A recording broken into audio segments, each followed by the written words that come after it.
దూత media, power of news. నమస్తే, welcome to Dootha media. నేను పవన్.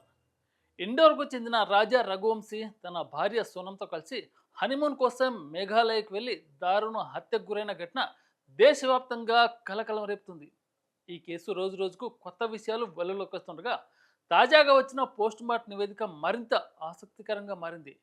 మే 20న హనీమూన్ టూర్కి వెళ్ళిన ఈ దంపతులు మే 22న ద్విచక్ర వాహనం అద్దెకి తీసుకొని మౌలికాయత్ గ్రామం వైపు ప్రయాణించినట్లు పోలీసులు గుర్తించారు. అయితే మే 23 నుంచి వారి ఆచూకీ తెలియకుండా పోయింది. దాదాపు 10 రోజుల తర్వాత జూన్ మొదటి వారం సోహరా వద్ద ఒక లోతైన లోయలో రాజా రఘువంశీ మృతదేహాన్ని పోలీసులు గుర్తించారు.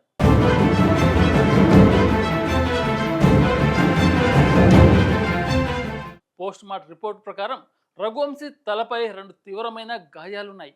ఒకటి ముక్కుపై, మరొకటి తల వెనుక భాగంలో ఉండటం తీవ్ర రక్తస్రావంతో ఆయన అక్కడికక్కడే మృతి చెందినట్లు వైద్యులు నిర్ధారించారు. ఈ గాయాలు కఠినంగా కొట్టిన ఫలితంగా వచ్చినవని, దాడి ఉద్దేశపూర్వకంగా జరిగిందని స్పష్టమైంది.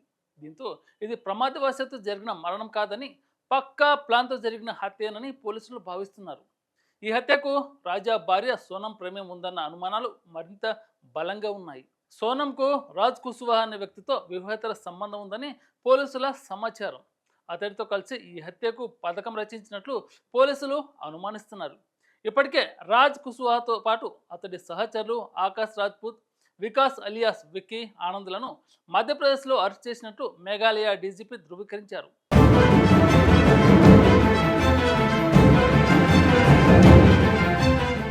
ఇదే సమయంలో సోనం ఉత్తరప్రదేశ్లోని గజియాపూర్లో లొంగిపోవడం ఈ కేసులో కీలక మలుపుగా మారింది. అయితే సోనంపై వచ్చిన ఆరోపణలను ఆమె తండ్రి పూర్తిగా ఖండించారు. తన కుమార్తె అమాయకురాలని, మేఘాలయ పోలీసులు ఆమెపై తప్పుడు ఆరోపణలు మోపారని ఆరోపించారు. తన కుమార్తెను కిడ్నాప్ చేసి ఏదో కుట్రలో ఇరికించారని ఆయన వాదిస్తున్నారు.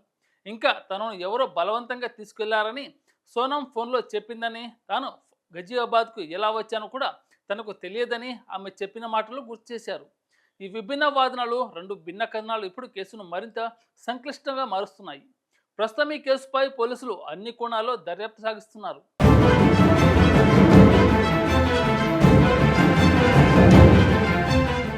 ఇది పక్కా పథకంతో జరిగిన హత్యానా, లేక అందులో మరెన్నో గోప్యమైన కోణాలు ఉన్నాయా అన్నదానికి సమాధానం ఇంకా తేలాల్సి ఉంది. ఒకవైపు ప్రేమ పేరుతో జరిగిన పెళ్లి, మరోవైపు హనీమూన్ ట్రిప్తో ప్రారంభమైన జీవితం ఇంత భయానకంగా ముగిసిందంటే నమ్మలేనంత విషాదం. ఈ కేసులో నిజం ఎప్పుడు వెలుగులోకి వస్తుందో, ఎవరికి న్యాయం జరుగుతుందో ఇక వేచి చూడాలి. ఇలాంటి మరిన్ని అప్డేట్ కోసం దూతా మీడియాని సబ్స్క్రైబ్ చేసుకుని ఆదరించండి. Thank you. For more updates, please subscribe దూత మీడియా.